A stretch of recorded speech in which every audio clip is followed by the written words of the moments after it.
One one एक एक one one एक एक वन वन एक।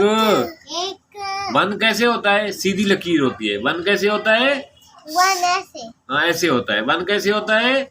ऐसे और ये देखो ऐसे जैसे ऐसे हैं? ऐसे। वन इधर लिखो, इधर लिख के दिखाओ कैसे होता है। उंगली से लिखो, शाबाश। इस हाथ से ऐसे ऐसे, उस हाथ से लिखते हैं, शाबाश। लिख के दिखाओ ऐसे ऐसे, ऐसे होता है, शाबाश।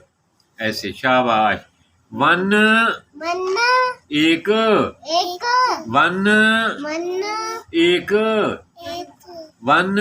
वन अब ये साइकिल कितनी है? वन साइकिल है। कितनी साइकिलें हैं? वन वन, यानी एक साइकिल है। क्या है? एक साइकिल है। कितनी साइकिलें हैं?